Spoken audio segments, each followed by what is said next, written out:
자, 이제 교회 안에서 우리가 십자가가 이제 점점 사라져가는 것을 느끼게 됩니다. 그러나 아무리 세상이 변하고 인간의 풍조가 나날이 갈리어도 하나님의 이 구원 방법은 딱 하나밖에 없죠. 바로 예수 그리스도의 십자가를 통해서만 구원을 얻을 수 있고요, 그 대속의 은혜를 누릴 수가 있겠죠. 이 죄인을 구원하시는 이 방법은 딱 하나입니다. 이 교회라고 하는 것은 바로 그 십자가를 통해서 구원받은 성도들이 모인 곳이죠. 우리는 얼마나 이 십자가의 도를 알고 또한 감격에 젖어 살아갈까요?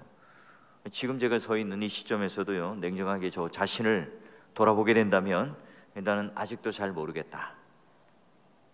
하나님의 아들이 어떻게 나를 사랑하셔서 그분을 십자가에 내어주시고 또한 우리의 구원을 위하여 그런 놀라운 사역들, 자기 몸을 버릴 수 있는가? 신학과 성경을 잘 풀어서 설명은 할 수 있죠. 설교는 할 수 있을 겁니다.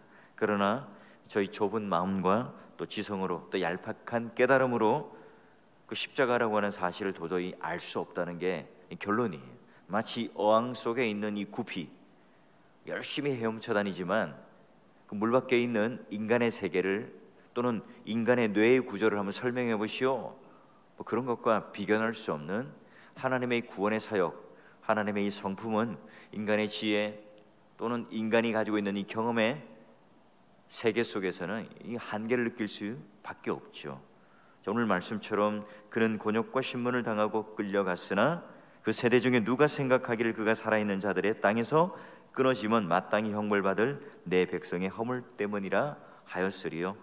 이 말씀은 이사야 선지자의 어떤 그 예언이기보다는 이 벅찬 가슴으로 토해 넣는 이 감탄사와 같아요. 대속의 비밀, 그 진리의 비밀을 감추어 놓은, 그러나 인간들이 도저히 이해하지 못하는, 또한 인간들의 지혜를 동원하지만 오히려 그 진리는 더욱더 감춰져 버리는 그런 마음의 안타까움으로 이사야 선지자가 그 대속의 깨달음, 지혜를 우리들에게 토해놓고 있어요. 이 메시아의 고난이 자기들의 죄를 인하여 십자가 가운데 뿌려지는 또는 찢어지는 또는 구속의 사건을 이룬다는 사실들을 몰라요. 그렇기 때문에 이사야 선지자가 이걸 안타까워하는 마음으로 토로하는 그런 한 구절의 내용이에요. 여러분, 구약 성경을 너무나 잘 알고 익숙했던 유대인들은요, 아이러니하게도 이 대속의 지혜를 더더욱 받아들이지 못해요. 예수께서 그 앞에 나타나서 직접 진리의 말씀으로 대면하고 나누지만 오히려 그분이 메시아라는 사실을 모르죠. 여러분, 또한 한 사람이 고난을 받으면서 많은 사람들이 하나님과 화평을 누리게 된다.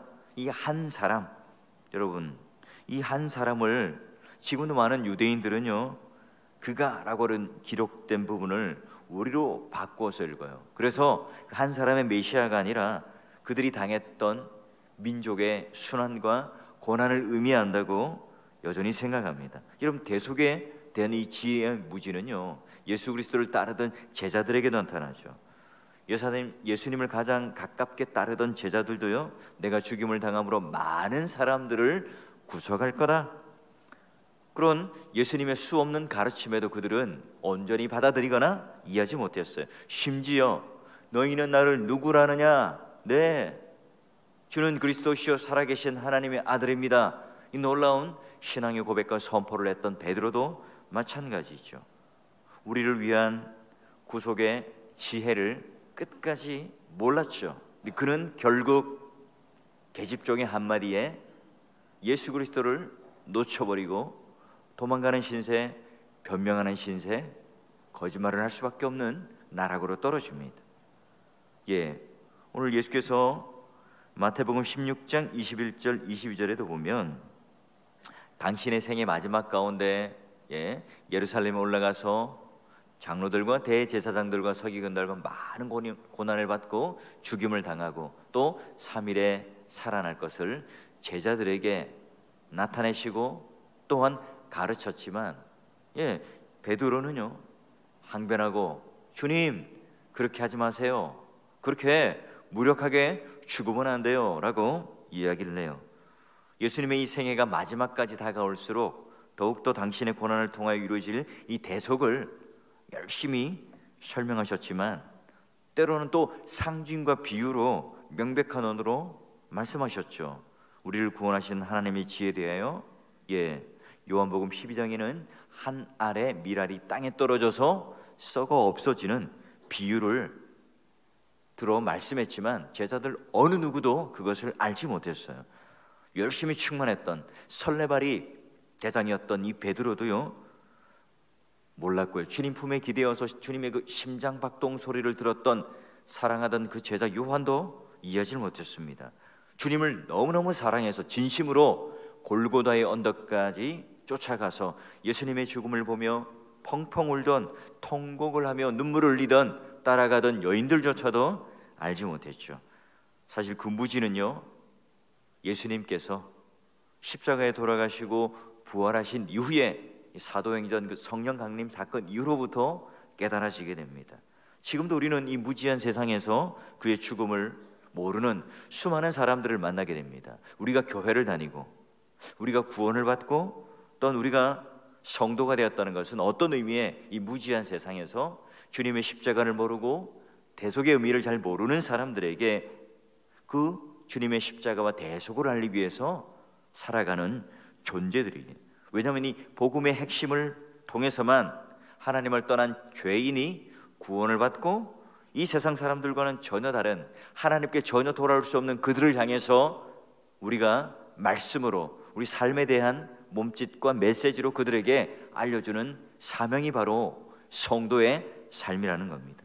궁극적으로 우리는 범죄로 인하여 메시아께서 형벌을 통해서 십자가에 돌아가시고 대속의 은혜를 입은 사람들입니다.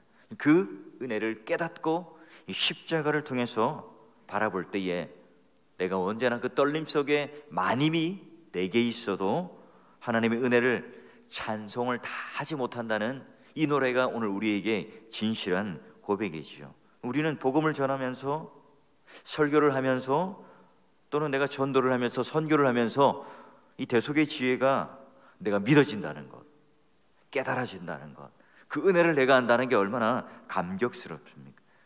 우리가 아무리 설교를 잘하고 전도하고 선교를 하지만 결국에 이걸 깨닫게 하시는 분, 그리고 이것을 열매 맺게 하시는 분은 성령 하나님이라는 사실을 우리는 알게 돼요. 그러기에 오늘 우리가 겉으로 보여지는 복음을 전하고 전도를 하고 선교하지만 궁극적으로 이것을 깨닫게 하시는 분은 바로 성령 하나님이라는 사실 때문에 또 우리는 감격하고 우리가 받은 이 구원을 자랑할 수가 없어요. 그 사실을 깨닫게 하는 이가 누구죠? 베드로가 주는 그리스도시요 살아계신 하나님의 아들입니다 라고 하는 놀라운 고백을 했을 때 예수님께서는 어떻게 해석하죠? 야, 너는 혈육으로 알게 한 게 아니다. 인간의 지혜가 아니라 하늘에 계신 아버지께서 깨닫게 하셨다. 칭찬과 더불어 그 지혜의 근원이 어디서부터 나왔는가를 알려줘요. 하나님을 떠나서 죄로 말미암아 절망적인 인간들에게는요, 그 모든 진리가 감춰져 있기 때문에 우리가 스스로 눈을 뜨고 우리가 스스로 마음문을 열어서 하나님의 그런 지혜를, 하나님의 구속에 대한 사건을 이해하지 못해요. 그들의 구원을 정직하게 하나님께서 선포하시더라도 모든 사람들이 믿는 게 아니죠. 초대교회 때 예수님께서 직접 나타나셔서 성경의 저자였고 구약에 예언하였던 그 선지자였고 메시아였음에도 불구하고 그들 눈앞에 기적을 베풀었고 그들 눈앞에 오병이어를 통해서 그들의 필요를 채워주었고 귀신이 떠나가는 놀라운 역사와 하늘의 천상의 소리와 같은 천둥과 같은 말씀과 진리가 선포가 되었음에도 불구하고 그들은요, 예수 그리스도가 메시아라는 사실을 받아들이지 못했죠. 얼마든지 우리가 이 말씀을 듣지만 어떤 사람들은 믿고요, 어떤 사람들은 믿지 못해요. 또 어떤 사람들은 자기같이 더럽고 쓸모없는 인간을 구속해 주신 예수 그리스도의 사랑 때문에 펑펑 울기도 하죠. 인간의 몸을 입으시고 이 땅에 오신 예수님께서 그 고난의 삶을 통하여 우리들에게 주신 이 놀라운 은혜와 구속에 대한 사건 때문에 감격하는가 반면 그 놀라운 이 대속의 교리 앞에서요, 더욱더 내 마음이 강팍하게 되어서 주님을 멀리하고 그냥 머릿속에 맴도는 종교꾼으로 전락할 수도 있습니다. 아무리 뛰어난 설교자라고 할지라도 내가 죄인이라는 이 사실, 그 가운데 하나님께서 나를 택하시고 또한 이 구속, 이 대속의 교리를 통해서 하나님께서 우리를 구속하여 주셨다, 여러분 이 깨달음과 불붙는 마음이 없다면 내가 아무리 지혜로운 입술로 설교를 하고 사역을 하고 교회를 섬긴다 할지라도 그 모든 것들은 다 위선이고 가식일 수 있습니다. 여러분 이 지혜의 대속을 내가 아무리 잘 가르쳐도요, 언변이 뛰어난 청산유수로 미사여구를 다 섞어서 하나님 말씀과 교리를 전한다 할지라도 내 인간의 말로는 설득할 수가 없어요. 논리적이고 치밀한 언어로 또는 사람에게 감동을 주는 그런 이야기와 멘트로 여러분에게 다가가서 말씀을 한다 할지라도 궁극적으로 성령 하나님께서 우리 마음에 감동을 주시고 또한 구속에 대한 이 사건을 우리 심령 속에 심어주시지 아니하면 절대로 될 수가 없다는 거죠. 그러기에 예수님께서는 요한복음에 너희들이 이 세상에 나가면 박해를 받을 거다, 너희들이 참 제자라면 이 세상과 나가 원수가 될 거다, 너희가 이 세상에 나가면 말씀을 전하고 제자로 살아간다는 것이 만만치가 않을 거야, 녹록치 않은 인생을 살아갈 거야, 너희들이 이제는 예수 그리스도를 주라 믿고 나의 제자가 된다면 너의 인생에 있어서 이 땅을 살아가며 너희들이 붙들고 살았던 세상의 주인이라고 생각했던 것을 놓고 나를 따라가는 그 인생을 살아간다면 너희들의 삶이 쉽지 않을 거야. 좁은 길을 갈 거고 가시밭길을 갈 것이고 또한 고난의 길을 갈 거야. 깜짝 놀라지 말라. 왜 그렇죠? 요한복음 15장 26절 27절에 보게 되면 그렇게 박해와 고난에 대한 이야기, 그리고 십자가를 지기 위하여 그 직전에 예수님께서는 이렇게 제자들에게 말합니다. 내가 아버지께로부터 너희에게 보낼 보혜사, 곧 아버지께로부터 나오시는 진리의 성령이 오실 때에 나를 증언할 것이요 너희도 처음부터 나와 함께 있었으므로 증언하리라. 예, 오늘 너희들이 가지고 있는 담대함, 너희들이 가지고 있는 용기, 너희들이 가지고 있는 그런 성경적인 지식과 세상적인 언변을 가지고 나와 같은 이 제자의 삶을 살아가는 것이 아니라 보혜사 성령 하나님께서 너희들과 함께 있기에 오늘 너희들의 삶이 바로 승리의 삶을 살아갈 수 있으며 참된 위로 속에 살아갈 수 있음을 예수님께서는 말씀하세요. 그런 여러분, 이 대속의 교리를 말한다는 것은 주님의 십자가를 이야기하고 주님께 받은 이 구원에 대한 노래를 우리가 할 때는 항상 성령 하나님과 더불어 이해할 수밖에 없어요. 예수 그리스도께서 이 세상에 불신한 당신을 이 박해 가운데 있는 그 제자들을 향하여 말씀하시다가 성령의 오심을, 성령께서 보내어지심을 대하여 이야기하는 게 바로 그 이유 때문입니다. 그렇습니다. 우리를 구원하시는 하나님의 이 대속의 지혜를 믿게 하는 것은요, 사람의 지혜도 아니고 교회 안에 훌륭한 프로그램도 아니고 교회 훌륭한 건물과 편의시설도 아니고 궁극적으로 오늘 인간의 증거를, 인간의 증언을, 인간의 말씀 전달함을, 복음을 전함을 사용하시지만 그 증거를 통해서 궁극적으로 믿어지게 하시는 바로 하나님이시고 성령 하나님이죠. 저와 여러분 모두가 원래는 이 대속의 지혜를 모른 채 살아가던 죄인들이었습니다. 하나님과 등지고 살았던, 하나님과 도저히 친목할 수 없는, 친할 수 없는, 화목할 수 없는 죄인들이었죠. 그런 인간의 지혜로는 도저히 믿어질 수 없는 이 사건을 하나님께서, 성령 하나님께서 우리 마음에 감동을 주셔서 그것을 믿게 하는 한 사람 중에 은혜를 입은 사람들입니다. 그 은혜가 얼마나 놀라울까요? 그러므로 우리를 구원하신 이 대속의 놀라운 은혜의 감격 속에 살아가기 때문에 우리 스스로 자랑할 게 없어요. 내가 마음에 감동이 되어서 교회를 왔다고요? 내가 말씀을 내가 잘 듣고 깨달아서 그걸 붙잡았기 때문에 내가 믿음이 생기고 구원을 받았다고요? 예수님께서 그런 놀라운 구속의 은혜를 주셨지만 내가 손잡고 붙들고 확신하고 의지하고 고백하지 않았다면 내가 믿음이 생기지 않았다고요? 예, 여러분 그렇게 생각하는 것조차 구속의 사건이 은혜의 사건이고 선물이라는 사실에 대해서 무지한 가운데 하는 말이에요. 우리는 바로 예수 그리스도라고 하는, 예를 들면 천국이라고 하는 놀라운 영생을 누리는 집이 있다고 합시다. 근데 그 집을 사야 해요. 근데 우리가 도저히 값을 치를 수 없어요. 대신해서 누가요? 예수 그리스도가 그 값을 치루어 줍니다. 계약금과 보증금과 중도금이 만약에 1억이라고 하면 아예 이 보증금, 이 계약금 자체를 1억을 다 지불해 버렸어요.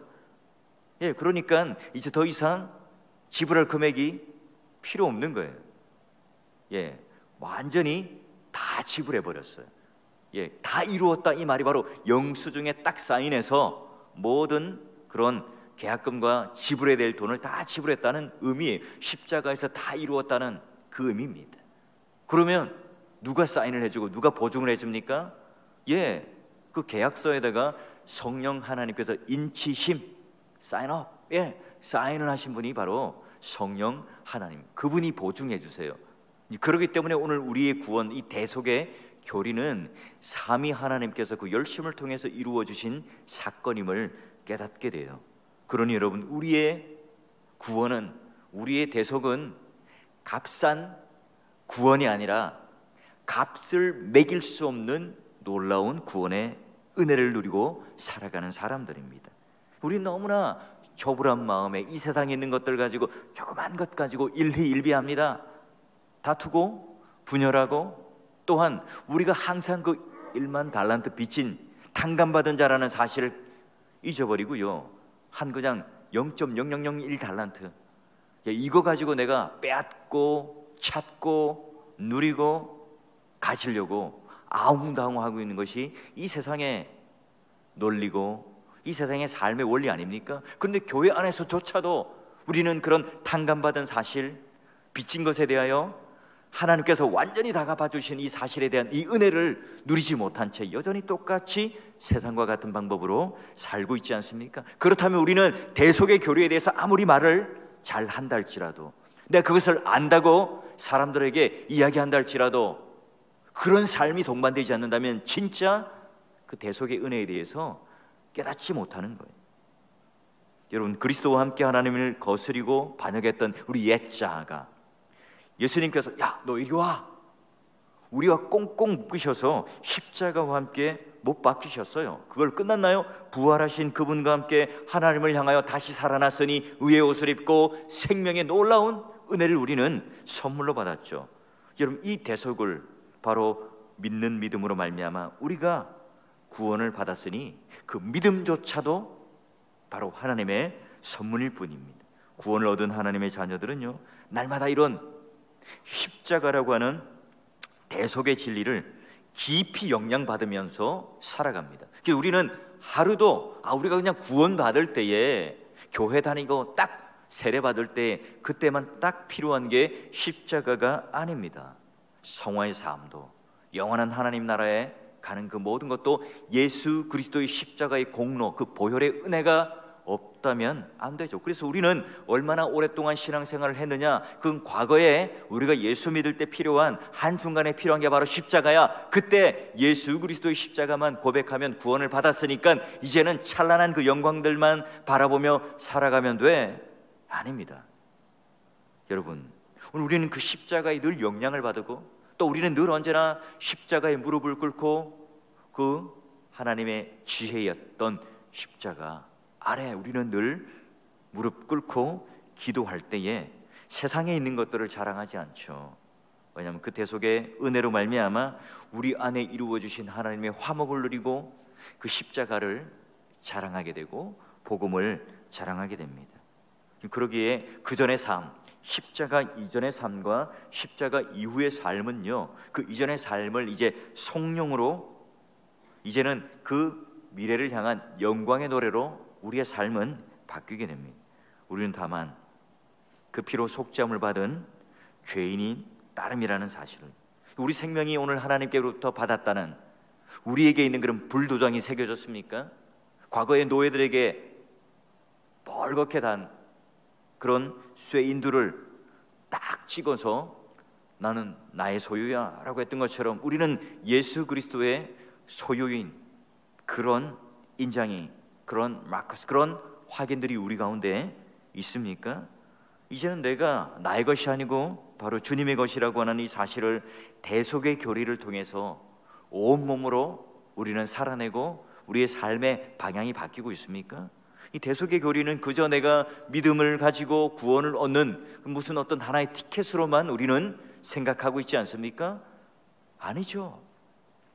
내가 주님의 대속의 교리를 생각한다는 것은 바로 그런 획득하고 얻는 이 구원의 사건이 아니라 그 구원을 얻어서 나는 이제 누구의 종으로 살고 누구를 주인으로 모시고 사는가의 이 결단과 그 삶을 통해서 내 삶이 완전히 변해버리고 내 인생의 가치가 변해버리고 내 삶에 대하여 방향이 완전히 변해버리는 사건이 바로 십자가 사건이고 대속의 은혜의 사건입니다.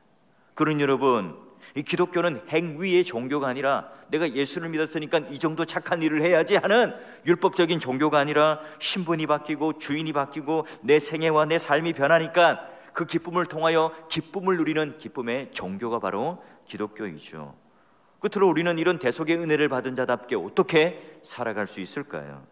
십자가 사랑 앞에 펑펑 우는 이 감격, 여러분 병도 낫고 수많은 기적도 체험하고 이런저런 것도 이 복음을 증거하는 것들이 넘쳐난다 할지라도 여러분 그 사랑에 대한 부채의식, 십자가 사랑에 대한 빚진 마음, 이것이 오늘 내 삶을 지배하지 못한다면 대속의 은혜를 따라 사는 자가 아닐 겁니다.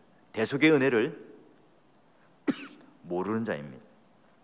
오늘 우리가 스스로 하나님 앞에 이 대속이라는 단어, 속량이라는 단어를 좀 이렇게 좀 세련되게, 신약의 언어로는 노예 시장에 있는 그 자들을 돈을 주고 사서 그들을 자유케 하는 그런 그림이지만 이 구약에서의 속량은요 바로 이 동물과 인간 사이에, 그 동물이 악해가지고 사람을 치받았어요. 이 주인이 어때요? 그만큼의 변상을 하든지 해야 되겠죠.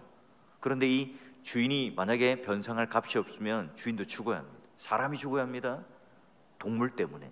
이때 큰 값을 치러서 그런 이 동물에 대한, 이 동물이 죽는 게 너무 아까워서, 동물이 너무 사랑스러웠기 때문에 이 주인의 마음에 이 소가 나의 친구처럼 나의 가족처럼 느껴졌던 아까운 그런 고귀한 짐승이었기 때문에 마치 사람처럼 큰 돈을 치르고 사서 죽음을 면케하는 그런 그림이 구약에 있어서의 또한 속량의 그림입니다. 믿음의 동역자 여러분, 오늘 우리가 하나님 앞에 특별한 사랑을 받았기 때문에 우리는 평범하게 적당하게 살아가는 사람들이 아닙니다.